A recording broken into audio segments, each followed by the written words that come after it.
नमस्कार मेरे प्रिय मित्रों, स्वागत है आपका हमारे YouTube चैनल में। मित्रों, चलिए आज हम सीधा अपनी वीडियो के प्रसंग पर चलते हैं और यह कलयुग का एक काला सच है। इसको जानना आपके लिए बेहद जरूरी है। तो मित्रों, पति पत्नी को रात में कितने समय या कब शारीरिक संभोग करना चाहिए? कुछ जोड़े संध्या होते ही रोमांस के मूड में आ जाते हैं, तो कुछ रात के खास पलों में अपने समय का आनंद लेते हैं।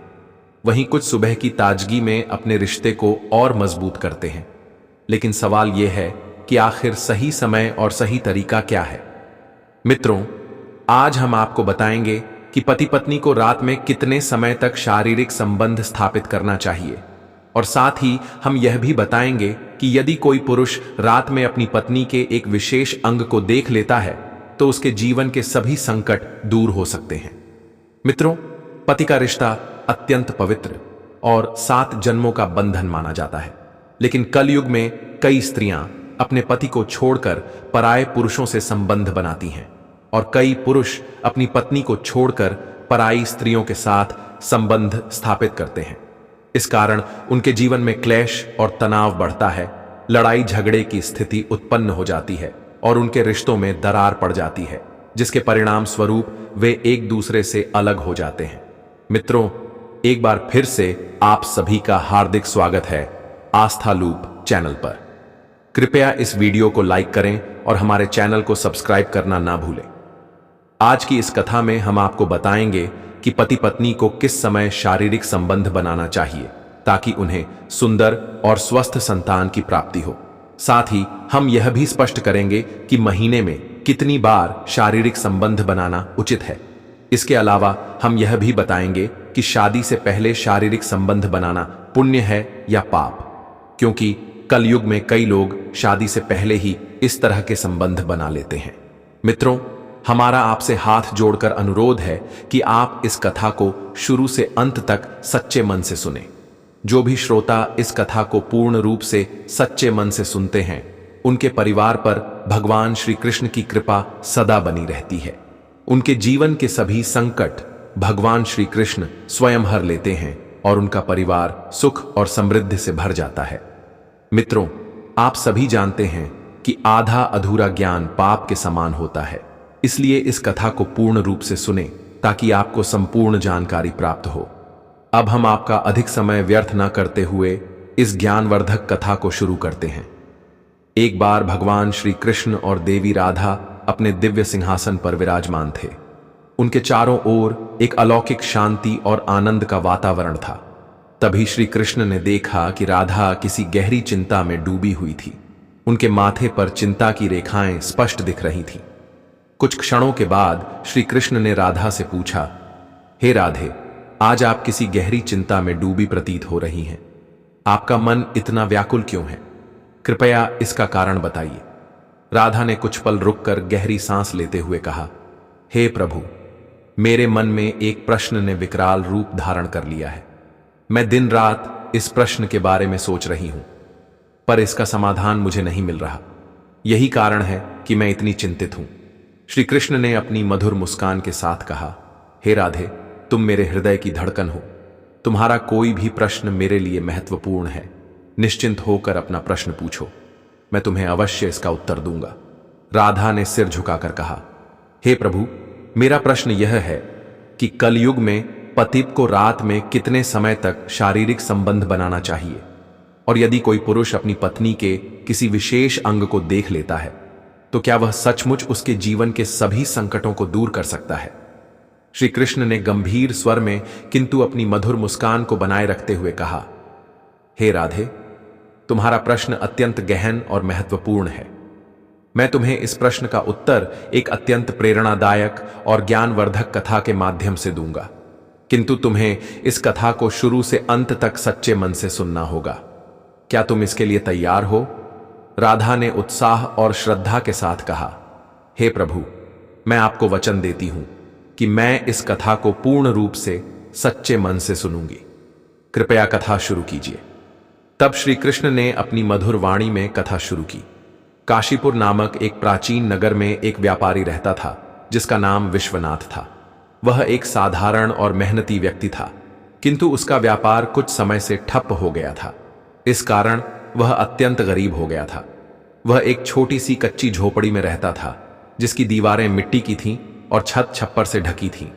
बारिश के मौसम में उसकी छत टपकने लगती थी, जिससे उसका जीवन और भी कठिन हो जाता था। विश्वनाथ के 3 युवा पुत्र थे, विकास, संजय और अमर।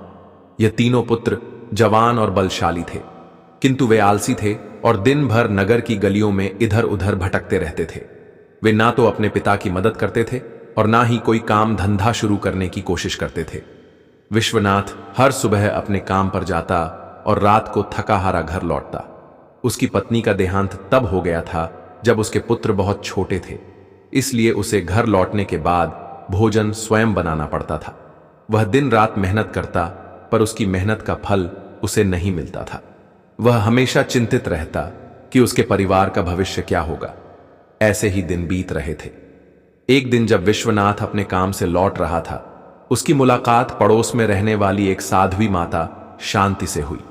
माता शांति एक विदुषी और दयालु महिला थी, जिनका आध्यात्मिक ज्ञान और करुणा पूरे नगर में प्रसिद्ध थी।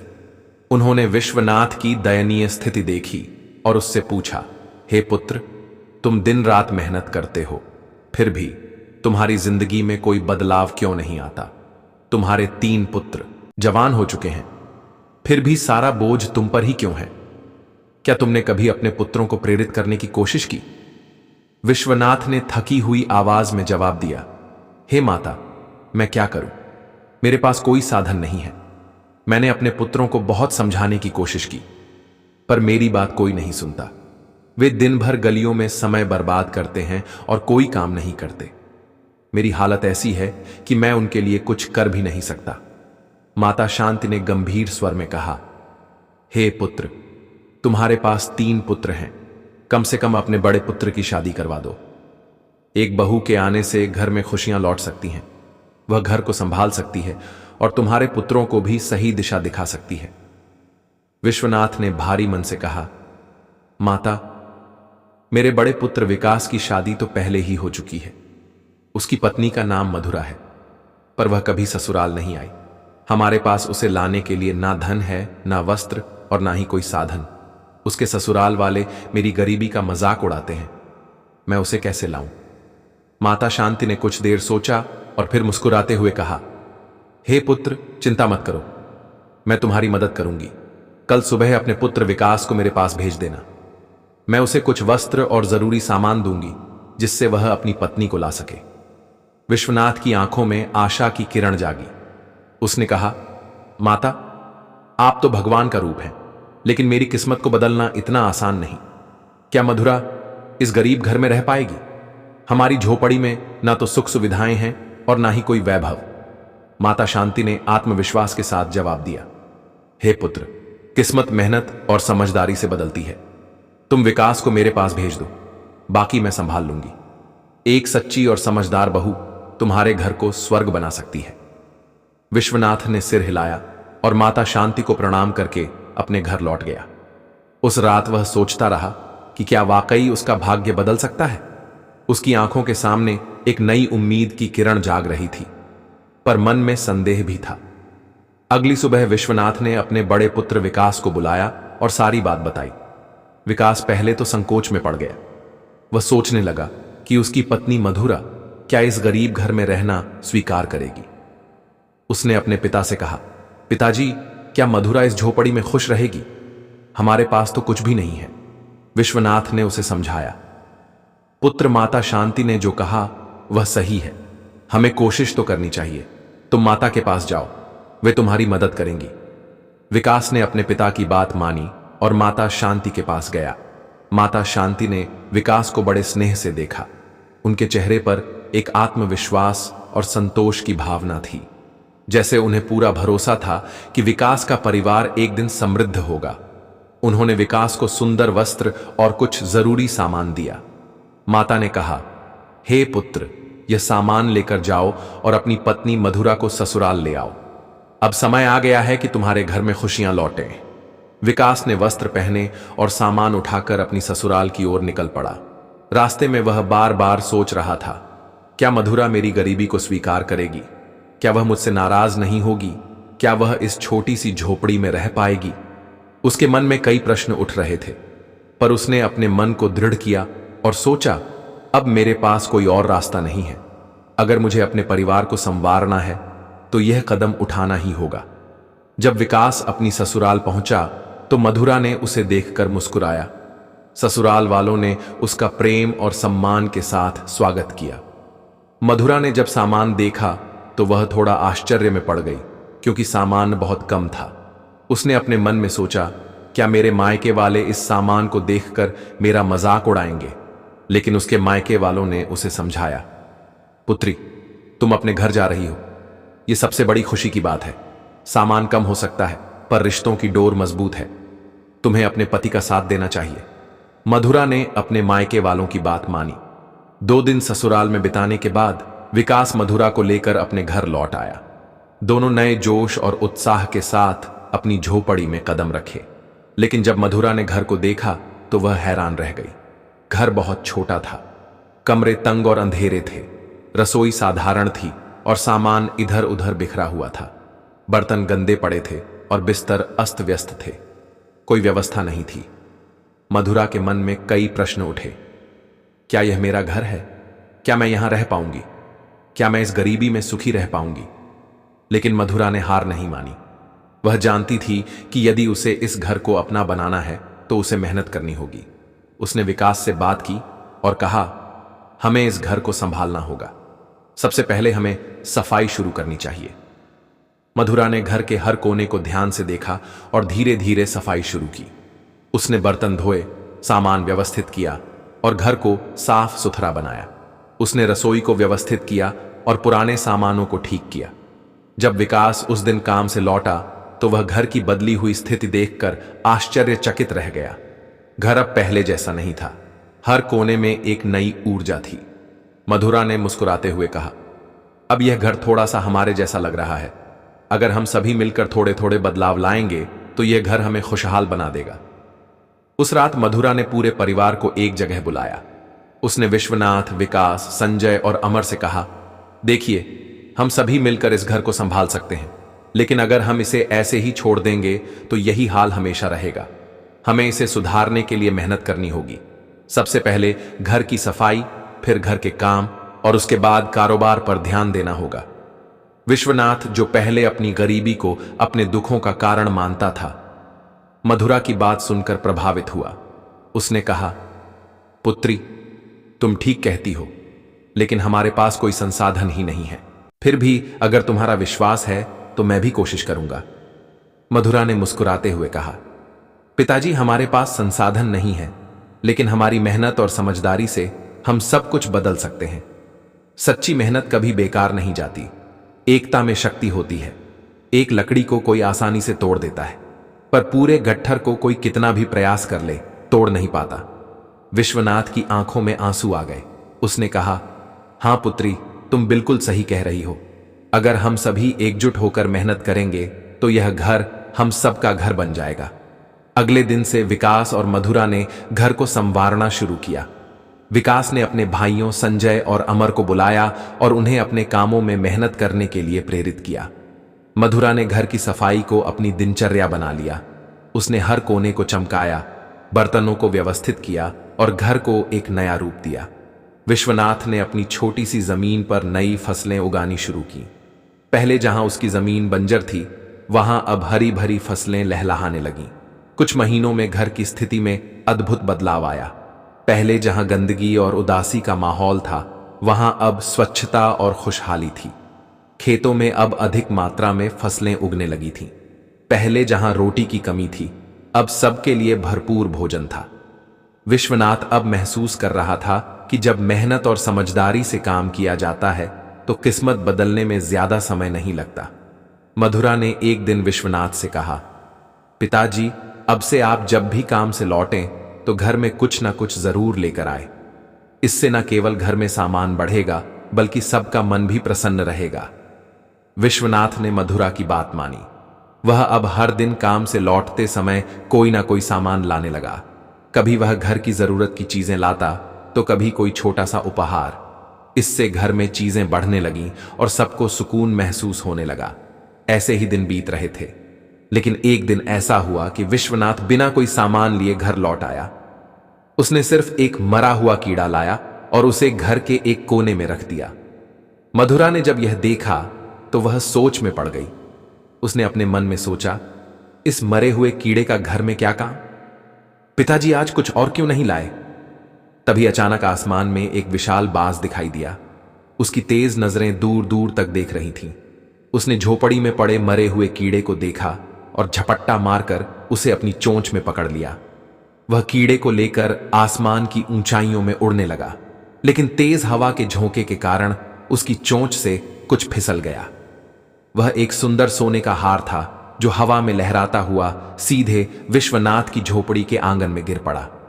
मधुरा, जो अभी तक मरे हुए कीड़े के बारे में सोच रही थी, ने हार को गिरते हुए देखा। वह हैरान होकर चिल्लाई, पिताजी, पिताजी देखिए, यह क्या गिरा है?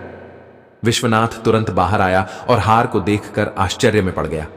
उसने कहा, पुत्री, यह तो कोई कीमती गहना लगता है। जब उन्होंने हार को नजदीक से देखा तो पाया कि यह सोने का बना था और उस पर बारीक कारीगरी थी। हार पर एक प्रतीक बना था जो राजा जय सिंह के खानदान से संबंधित प्रतीत होता था। मधुरा ने उत्साह में कहा, पिताजी, यह हार साधारण नहीं है। लगता है कि यह किसी राजघराने का है। शायद यह राजा जय सिंह का है। विश्वनाथ ने गंभीर स्वर में कहा, पुत्री, यह सचमुच कीमती और खास है, लेकिन यह हमारे पास कैसे आया? हमें इस हार को सुरक्षित रखना होगा और इसे सही हाथों तक पहुंचाना होगा। मधुरा ने कहा, पिताजी, हमें इस हार को राजा जय सिंह तक पहुंचाना चाहिए। शायद यह उनके लिए कोई संकेत है। विश्वनाथ ने सहमति में सिर हिलाया और कहा, पुत्री, तुम ठीक कह रही हो। अगर यह हार राजा का है तो इसे लौटाना हमारी इज्जत और आत्मसम्मान का प्रश्न होगा। अगले दिन विश्वनाथ और मधुरा ने फैसला किया कि वे इस हार को राजा तक पहुंचाएंगे, लेकिन उन्होंने यह भी तय किया कि जब तक यह मामला सुलझ नहीं जाता तब तक किसी को भी इस हार के बारे में कुछ नहीं बताया जाएगा। उनके मन में कई प्रश्न उठ रहे थे। यह हार राजा के पास कैसे पहुंचाई जाए? क्या इस हार का कोई गहरा रहस्य है? क्या यह उनके लिए एक नई शुरुआत का संकेत है? मधुरा ने एक दिन विश्वनाथ से कहा, पिताजी, अब मैं आपको एक योजना बताऊंगी जिससे हम अपनी स्थिति पूरी तरह बदल सकते हैं। विश्वनाथ ने उत्सुकता से पूछा, पुत्री, क्या योजना है?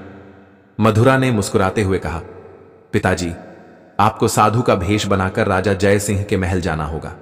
वहां जाकर आपको राजा से इस हार के बारे में बात करनी होगी। मुझे पूरा विश्वास है कि यह हार उनके खानदान का है। विश्वनाथ ने हैरानी से कहा, पुत्री, यह तो बहुत अनोखा विचार है, लेकिन क्या यह संभव है? क्या राजा मेरी बात सुनेंगे?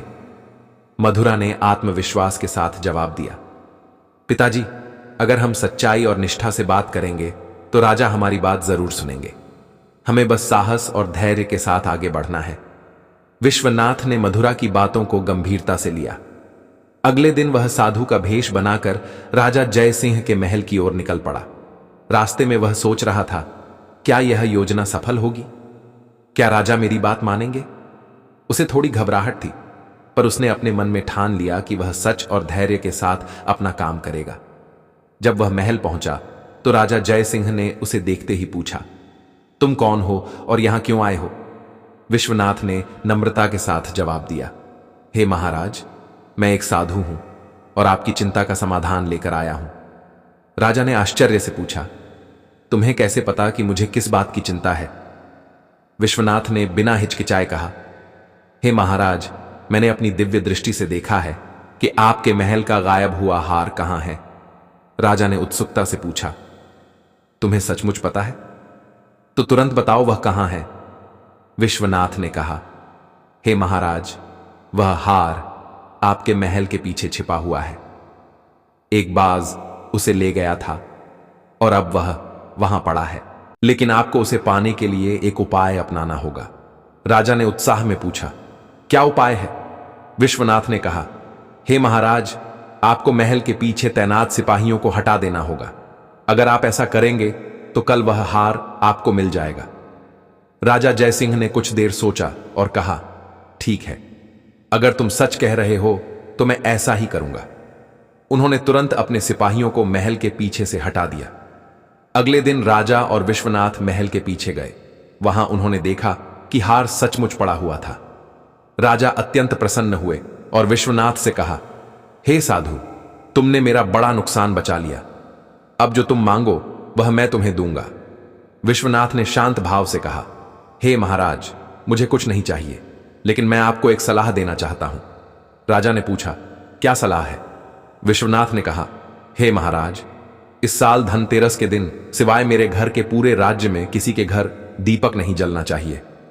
राजा ने चौंक कर कहा, यह तो बड़ी विचित्र बात है। क्या तुम मजाक कर रहे हो? विश्वनाथ ने गंभीर स्वर में कहा, हे महाराज, यह बहुत जरूरी है। अगर आप यह वचन पूरा करेंगे तो आपके राज्य में कोई बड़ा संकट नहीं आएगा।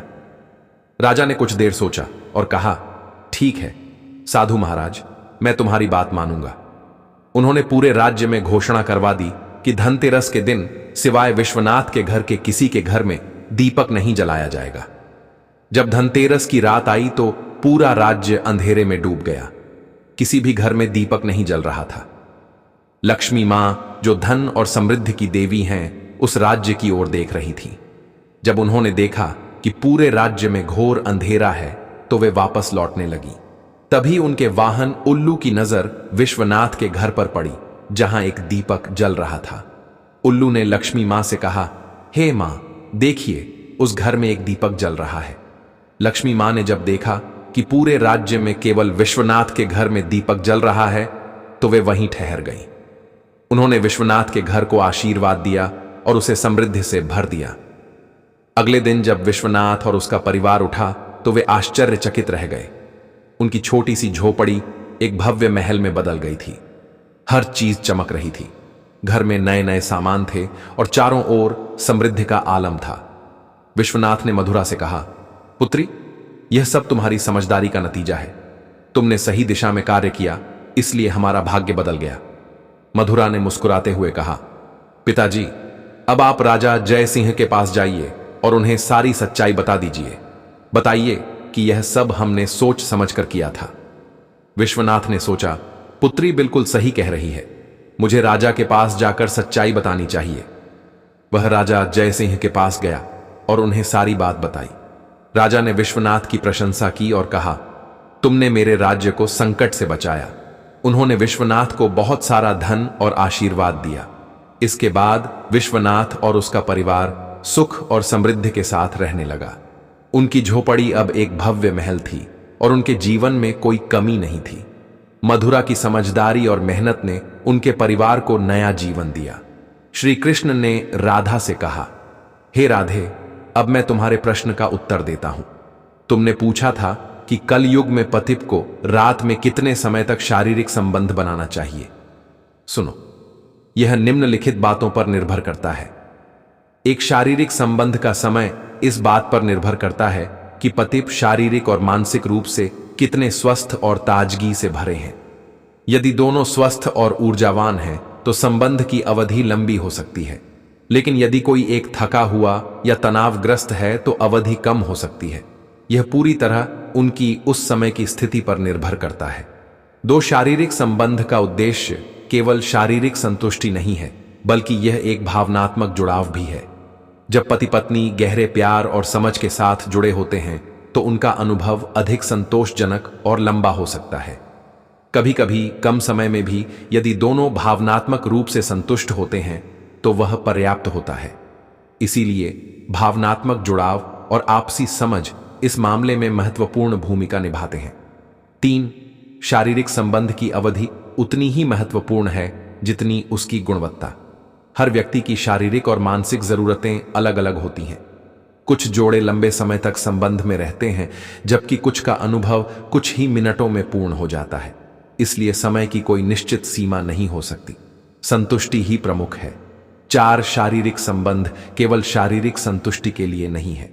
यह एक दूसरे के साथ जुड़ने, प्यार बढ़ाने और आपसी समझ को गहरा करने का एक तरीका है।